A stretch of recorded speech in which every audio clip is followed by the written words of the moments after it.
Hello বন্ধুরা, আসসালামু আলাইকুম। কেমন আছেন সবাই? আমার এই ভিডিওটি যেখান থেকে দেখছেন সবাইকে আন্তরিকভাবে শুভেচ্ছা ও অভিনন্দন জানাচ্ছি। তো কালকে হলো আমার মা আসছিল। তো আমার মা আসার সময় আমার জন্য কী নিয়ে আসছে এগুলো আপনাদের সাথে শেয়ার করতেছি।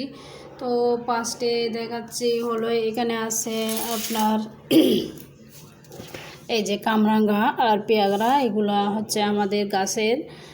আমাদের বাড়ির চারপাশে ছোটোখাটো একটা বাগান আছে। আমার মা বাড়ির চারপাশে দেশীয় ফলাদির বাগান করছে। ওখানে মোটামুটি সব ধরনের দেশীয় ফল আমরা খেতে পারি, পাওয়া যায়। আর এগুলো হচ্ছে আমাদের গাছের লেবু। আর এদিকে দেখা যাচ্ছে নারকেল আছে। এই বছর শুধু একটাই আছে, যেহেতু অনেকগুলো নারকেল গাছ এবছর আমাদের মারা গিয়েছিল।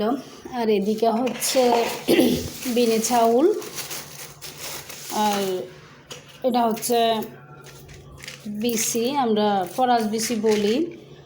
বর্ষা গেলে এগুলো লাগে বেশি, ছুরি শুটকি দিয়ে বিভিন্ন তরকারিতে আমরা এগুলো ব্যবহার করি, বিশেষ করে বেগুন তরকারিতে। এরপর ওদিকে দেখা যাচ্ছে কাঁঠাল,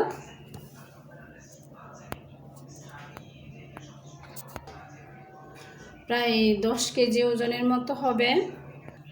আর এইদিকে দেখেন 3 পোটলা গরুর মাংস।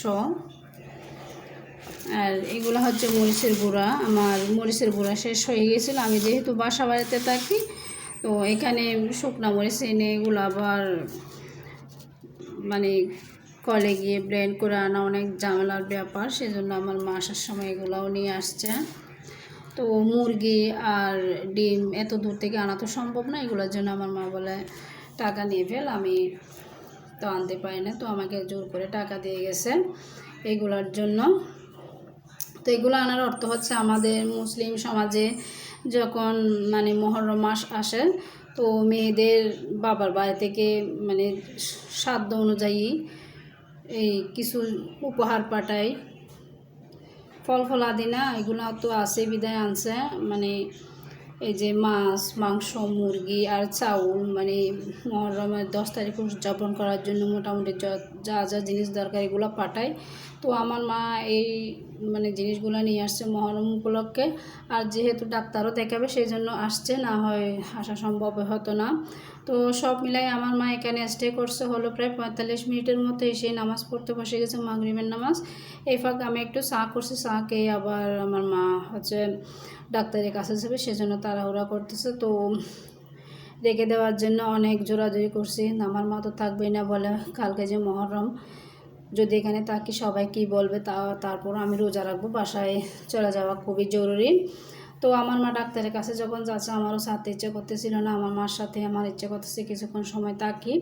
তো আমার মা বলে যে তাইলে চল আমার সাথে ডাক্তারের কাছে চল, ডাক্তার দেখিয়ে যখন চলে যাবে তো এদিকে নেমে যাস। তো আমি গেছি, ওখানে আমার মার সাথে কিছুক্ষণ স্টে করছি। আসলে ছাড়তে ইচ্ছে করতেছিল না, মনে হচ্ছিল মাকে রেখে দিই, মার সাথে কিছুক্ষণ গল্প গুজব করি, মা তো মাই।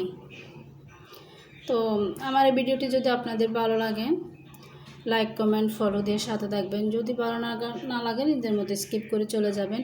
হয়তো অনেকের জন্য আমার মায়ের এই দেওয়া উপহারগুলো অনেক সামান্য হতে পারে, কিন্তু আমার জন্য এগুলো অনেক, যেহেতু আমার মায়ের ভালোবাসা বলে কথা।